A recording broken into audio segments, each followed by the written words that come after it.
ज्याच्यासोबत बसून मनसोक्त दारू प्यायला, ज्याच्याबरोबर पार्टी केली, दारूच्या नशेत त्याच मित्रावर धारदार शस्त्रानं वार केला। दारूची नशा, मित्रांची पार्टी आणि मौज मजा या सगळ्यात दोन मित्रांनी एका मित्राचा अक्षरशः जीव घेतलाय।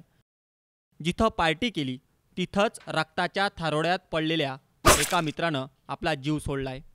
दारूचा नाद किती वाईट याचा प्रत्यय आणणारी ही घटना भंडारा शहरात घडली आहे। ऋषभ घानोडे, करण भेदे आणि कपिल उजवणे या तीन मित्रांनी सोबत पार्टी केली। या पार्टीत त्यांनी भरपूर दारू प्यायली। याच दारूच्या नशेत ऋषभ आणि करणचा कपिलशी किरकोळ वाद झाला। दारूच्या नशेत हा वाद विकोपाला गेला आणि ज्याच्याबरोबर बसून दारू प्यायले अशा मित्रावर त्यांनी रागाच्या भरात थेट हल्ला चढवला। हा हल्ला असा तसा नाही तर अक्षरशः धारदार शस्त्राने चढवला आणि जागीच कपिलचा खेळ खल्लास झाला। पोलिसांनी तात्काळ घटनास्थळ गाठून या हत्येचा छळा लावला। अवघ्या काही तासातच पोलिसांनी संशयित आरोपींना तात्काळ अटक केली। दारूच्या व्यसनात माणूस कोणत्या थराला जाऊ शकतो, दारू माणसाला कशा प्रकारे हैवान बनवू शकते, हे व्यसन किती वाईट असतं, अशा कितीतरी गोष्टी या घटनेमुळे पुन्हा एकदा समोर आल्या आहेत। पण दारू पिणाऱ्या मित्रांमध्ये नेमकं काय घडलं? दोन मित्र आपल्याच मित्राच्या रक्ताचे वैरी का बनले? वाद नेमका कशामुळे झाला? याबाबत पोलिसांनी धक्कादायक खुलासे केलेत। सकाळी जेव्हा आम्हाला इन्फॉर्मेशन मिळाली तेव्हा तात्काळ senior PI Bhandara mister Suryavanshi हे आपल्या स्टाफसह घटनास्थळी विदिन मिनिमम पॉसिबल टाईम पोहोचले। त्यांनी आम्हाला कळवलं, वरिष्ठ अधिकाऱ्यांना कळवलं, आम्ही सुद्धा तात्काळ पोहोचलो। आमचे पोलीस अधीक्षक आदरणीय श्री रोहित मतानी साहेब हे तात्काळ घटनास्थळावर पोहोचले व त्यांनी आम्हाला जे मार्गदर्शन केलं घटनास्थळावर, तिथं ती खबर होती त्यानुसार एक डेड बॉडी तिथं निर्वाण मेटलच्या बाजूला टाकळी विलेज इथे एक डेड बॉडी त्या नाल्यामध्ये पडलेली होती आणि त्याच्यावरती एक मोपेड ती पडलेली होती। ती आम्ही बाजूला केली तर लक्षात आलं की ते स्टॅब इंजुरीज असलेली एक डेड बॉडी आहे। बऱ्याच स्टॅब इंजुरीज होत्या। नंतर इमिजिएटली पीआय भंडारा यांनी त्या डेड बॉडीचं आयडेंटिफिकेशन केलं आणि त्याचं नाव कपिल उजवणे असल्याचं लक्षात आलं। त्याच्यानंतर तात्काळ तपासाची चक्र आम्ही फिरवली। भंडाराची 2-3 टीम्स इमिजिएटली कामाला लागल्या होत्या।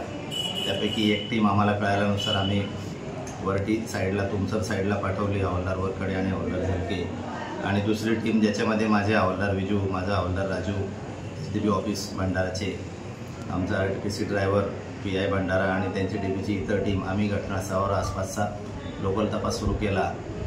प्रशांत सारे यांना आणि पीआय भंडाराला एक इन्फॉर्मेशन मिळाली की एका विशिष्ट जागी संशयित जे आहेत ते असू शकतात। त्याच्यानंतर तात्काळ मी स्वतः आमची टीम आणि प्रशांत सारे आणि त्यांची टीम, लोकल पोलीस स्टेशनची टीम, आम्ही एका ठिकाणी गेलो असता तिथं 2 इसम आम्हाला मिळून आले, ऋषभ डोनाळे आणि करण दिलीप भेदे। त्या दोघांना आम्ही इंट्रोगेशन केलं असता त्यांनी तात्काळ जे काही घडलं होतं ते कबूल केलं व्हॉलंटरीली।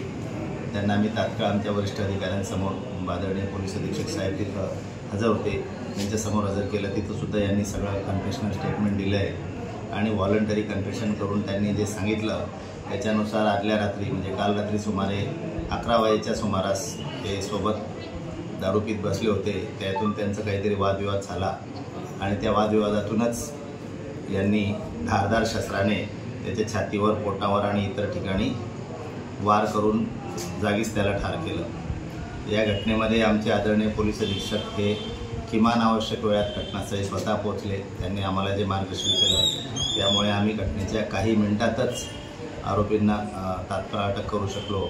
आता वरिष्ठांच्या मार्गदर्शनाखाली आमचे IG श्री शेरिंग दोर्जे साहेब यांनीसुद्धा आमच्या वरिष्ठ अधिकाऱ्यांना योग्य त्या सूचना दिलेल्या आहेत आणि त्यांनी जे आम्हाला सूचना दिल्या त्यानुसार तपास स्वतः सिनियर पीआय गोकुळ सूर्यवंशी हे करत आहेत आणि आम्ही प्रयत्न करू की याच्यामध्ये अधिकाधिक ॲडमिसिबल पुरावा रेकॉर्डर घेऊन कशा पद्धतीने वॉटर टाईट इन्व्हेस्टिगेशन करता येईल याचा प्रयत्न वरिष्ठांच्या मार्गदर्शनाखाली चालू आहे। ब्युरो रिपोर्ट, साम TV न्यूज, भंडारा।